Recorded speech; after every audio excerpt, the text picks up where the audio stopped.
Hello students, welcome back to a new session of Science Standard 6. The lesson number 9, we were discussing about the aquatic habitat. Last video I had explained with some examples and the characteristics of animals living in water.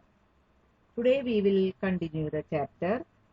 The main characteristics of organisms. All the living beings have some particular characteristics.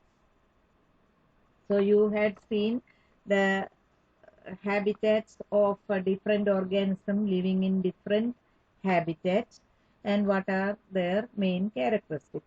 So generally we can say all the living beings having some particular characteristics. You had studied in lower classes, that same thing only. All the living beings will respire and they have all the living beings need food and water. Then in the case of animals, they can move from one place to another place, whereas the plants cannot move, but they also show the stimuli. They also respond to stimuli, and the living organism excrete and they reproduce and they grow. So these are the main characteristics or features of living organisms. Now today you will study some detailed things about that. So just I will read the part. So let us think about the examples from forest. If we will take forest organisms. In forest we can see different types of plants, small plants like grass to very big trees also you can see, creepers you can see. Then small and big animals we can see, birds we can see, snakes, insects. Along with that some non-living things like or abiotic things like rocks, soil, water, then air, then the remains of leaves, that is plant parts, dried leaves, dead animals, their bones, mushrooms, then mosses, very small plants which are non-flowering group. All these we can see in the case of forest.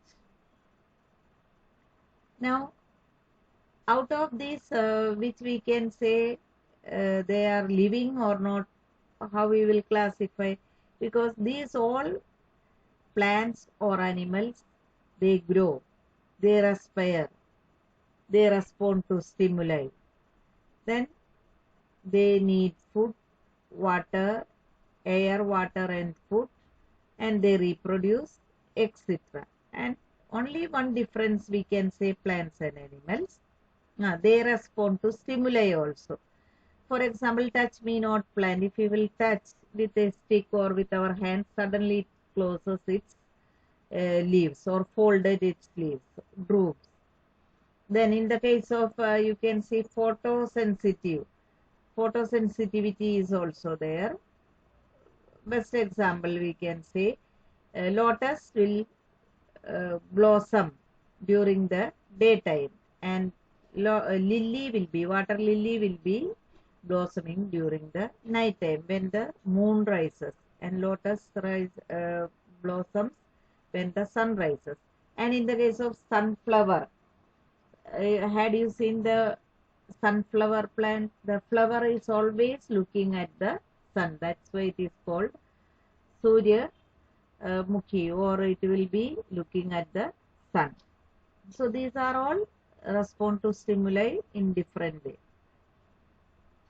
Now think of objects that you can see around you at this moment and group them as living and non-living. So some of the objects which you are seeing surrounding your house or your colony, etc., and you can classify whether they are coming under living group or non-living group. In some cases, it is easy for us to know. For example, can move, but a pigeon can fly, but this a plant cannot move from its own place. Why it is like that? Because all the animals, they show locomotion, but whereas a plants do not show locomotion or movement. That is the main difference between plants and animals. But at the same time, plants and animals both are living organisms. Remaining all characteristics are same. Now, on the other hand, a car or a bus can move.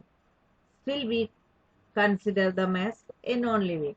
So, a car is moving, a scooter is moving, a train is moving, aeroplane is flying, a ship is moving. All these are moving, but still we are saying they are all non-living category. They are made up of human beings, man-made vehicles.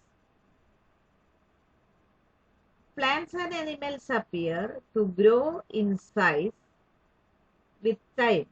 So if you will keep a plant in your house, after a few days you can see the height of the plant will be increasing and new branches will come, new leaves are coming. If you will cut the branch of a tree, after a few days new growth will be there, new branch will produce. Like that, the small puppies or the cats in your house or surroundings, after few days you can see the size will be increasing. Your brother, your sister, younger brother, younger sister, etc., you can see last year very small, next year they will become bigger in size. And you also, every year your height is increasing, your weight is increasing, and you are growing. So that is, all the plants and animals will show the growth. They appear to grow in size with the time. But the main difference between plants and animals growth, plant will grow till it will perish. But living organism, that is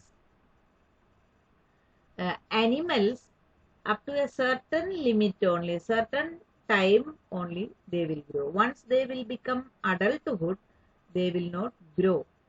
That is the main difference between plants and animals. But plants, still it will perish or it will destroy, it will grow. New branches will come, new leaves will come, etc. And the size is also increasing, height also increases. So these are the different characteristics of plants and animals and the differences also. So common characteristics are both plants also respire and animal also respire. And plants also need food, animals also need food. Plants also reproduces and animal also reproduces its own kind. And the respond to stimuli, like us, if you will, somebody will touch you, you suddenly knows because of your skin. If hot water is falling in your hand, you will be knowing it is very hot. If somebody keeps you ice piece, you feel very cold. So we are respond to stimuli. If a fly sits on your eyes, you will close. If dust particle falls on your eyes, you will close. So these are all respond to stimuli. So like that, and plants also respond to stimuli. Just now I told that same way. So these are the similarities of plants and animals. But plants cannot move from one place to another place, whereas animals can move from place to place. So this is the main difference between. And plants will grow till the last, it will perish. Animals, after a certain period, it will not grow. Now our question is arising, do all the living things need food? So this all you had studied in lower classes main characteristics of plants and animals. So we learned that all living things need food and how essential it is to the animals and to us. Why we are taking food daily? If we do not need food, we need not to take the food, but we are daily cooking the food, breakfast, lunch, dinner, all we are eating. One day, if we will not, we feel very hungry and we will be tired after the fasting. So we need food. Like that, plants also need food and water for the growth. If we will not water the plants after a few days, it will perish, especially during the summer season. We have also learned that plants make their own food through the process of photosynthesis. So the main difference between plants and animals, you had studied all these things in the previous chapters, photosynthesis, autotrophs, heterotrophs, all these things. So all plants, green plants are called autotrophs because they can prepare their own food materials with the help of water and carbon dioxide. Water from the earth. The roots will absorb the water from the earth or the soil, and carbon dioxide is absorbed from the atmosphere, and there is a green color pigment called chlorophyll present in the leaves, and with the help of the sunlight, that is solar energy, they can prepare their own food. That process is called photosynthesis. So during photosynthesis, the green plants prepare their own food and store in the form of starch. Excess food will be storing in stem, roots, leaves, bulbs, etc. You had already studied potato, ginger, all these are uh, underground stem, underground root, carrot, beetroot, then cabbage, onion, that is leaves storing the food. So, and all the green plants can prepare their own food materials. But the main difference between plants and animals cannot prepare their own food. They depend on plants and other animals for their food. So that is why all animals are called heterotrophs.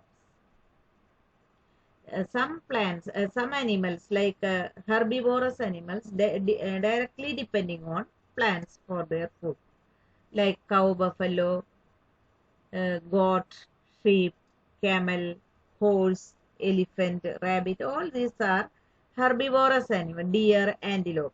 All these are herbivorous animals. They depend on directly the grass or the leaves or the plants for their food.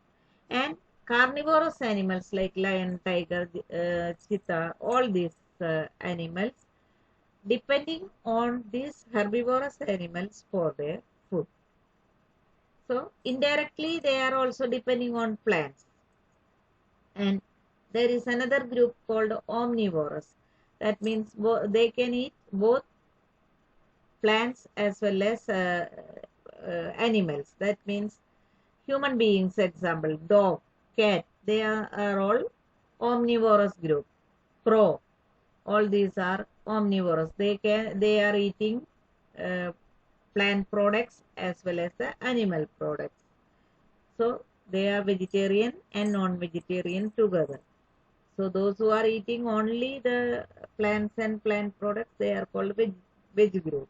And those who are eating only non-vegetarian, that is flesh of animals, etc., then they are carnivorous animals. And like human beings, they are omnivorous. Among them also some are vegetarians, most of them are non-vegetarian. They are depending also plants as well as animals, eggs, then meat, chicken, all these they are eating. So that is about the animals are heterotrophs. They depend on plants and other animals for their food. Anyhow, all living organisms need food. Now, why we are taking the food? Food gives the organism the energy needed for them to grow. If they want to grow, they need energy, and this energy is getting from the food, as the solar energy is converted into chemical energy and it is stored in the form of food. So organisms also need this energy for other life processes that go on inside them.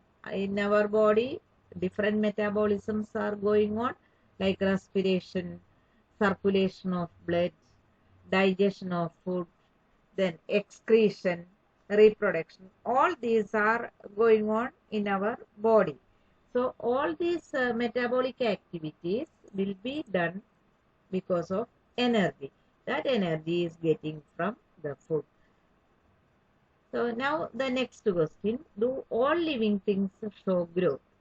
So just now I had told all the living organisms grow, but what is the main difference between plants and animals?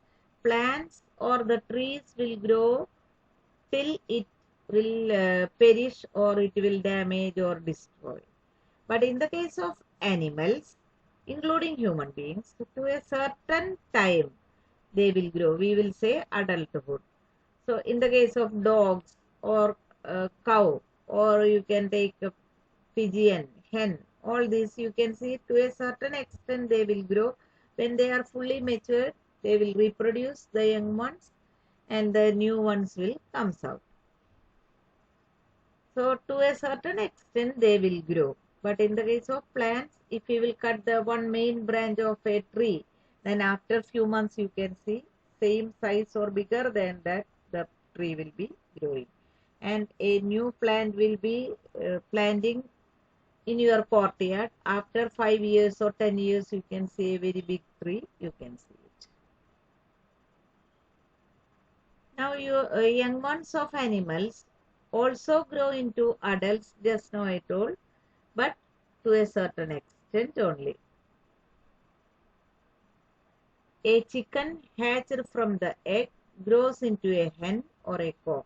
So see on the picture, you can see that the eggs will be hatching after 21 days. The small chick will come, and after few days, or we can say 1 or 2 months, the fully developed hen or the cock will come out. Plants also grow, but the difference is plant will grow in a full lifetime. So that is the difference between plants and animals in the case of growth, but both are growing. Growth seems to be common in all the living organisms. Once we are attaining our adulthood, that is in the case of human beings, we can say 18 years will be the age for adulthood, or 21 maximum. So after that we will not grow, only our body weight will be increasing, height will not increase. Once a person reaches 21 maximum, his height will be stunted, then after that his height will not increase. So that is, the growth will be stunted after a certain period. Now all the next question coming, do all the living things respire? What do you think? Yes, all the living organisms respire. When we inhale, the air moves from outside to inside of the body. Take a deep breath. You can see the air goes into our lungs, and once the air will be filled in the lungs, exchange of gases takes place, purification of blood takes place. Then after some time, the impure air will comes out when we will exhale out. So if you will keep your finger on the nose, you can see hot air is coming from the nose, that is exhalation. So respiration means inhalation and exhalation. When we breathe out, the air moves from inside of our body to outside. So breathing in fresh air and breathing out impure or carbon dioxide air. Same way plants also or other animals also, when they will breathe in, oxygenated air will be enters into their body or the lungs, or in the case of fishes we will say gills, And then the exchange of gases takes place. Impure air, that is carbon dioxide air or other waste materials in the form of gaseous form, they will comes out through the exhalation process. So breathing is a part of a process called respiration. In respiration, some of the oxygen of the air we breathe in is used by the living body. We breathe out the carbon dioxide produced in this process. What happens to this carbon dioxide? This carbon dioxide will be enters into the atmosphere, and this atmosphere carbon dioxide level will be maintained by the plants. How they will maintain? When during the photosynthesis, during the daytime, the plants absorb carbon dioxide from the atmosphere, and they prepare their own food materials. During that process, one gas called oxygen will be releasing out, and that oxygen will be maintaining the balance in the atmosphere, so that fresh air again we will get it. So during respiration, plants also take oxygen, release carbon dioxide. But that same plants during the daytime, thousands and thousands of leaves, they prepare their own food materials in the presence of sunlight with the help of water and carbon dioxide. So they maintain the balance of carbon dioxide in the atmosphere. That's why we have to cultivate more and more plants and trees surrounding our houses, lanes, roads, etc., so that the pollution can be controlled and fresh air will get. Now, the process of breathing in animals like cows, buffaloes, dogs, or cats is similar to human beings because they are all mammals. They are all terrestrial animals. So, they respire through the nose, and they have lungs, and the exchange of gases takes place, and they breathe out carbon dioxide.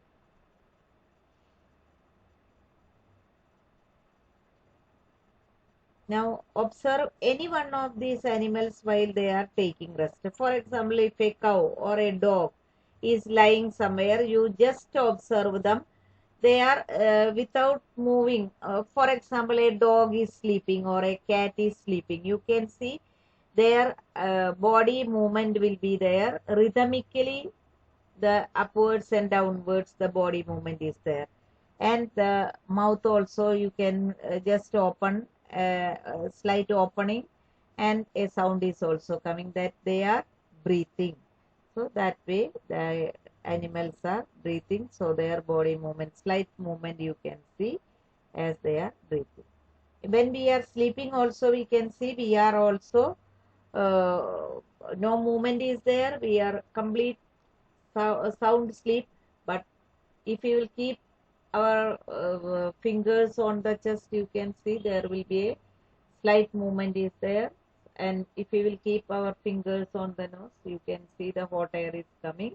So we are also taking the fresh air from the outside, and the respiration takes place, and the carbon dioxide air will be coming out. So, but the rate of breathing is comparatively less during the night time comparing to the daytime. So students, today I had explained the part of the about the characteristics of living beings, how they are respiring, how they need food, and what is the use of taking food, how they grow, etc., comparing with the animals and plants. So remaining part I will explain in the next video. So you have to read the lesson which I had explained thoroughly. You read, because from any part of the chapter the question can come, and it will be connected with your daily life. So observe the animals surrounding you. When you are free, you are sitting, just to watch the animals or the plants surrounding you. You can study a lot of things. So today I am going to wind up my session. Remaining we will complete in the next one. So till then, goodbye. Take care.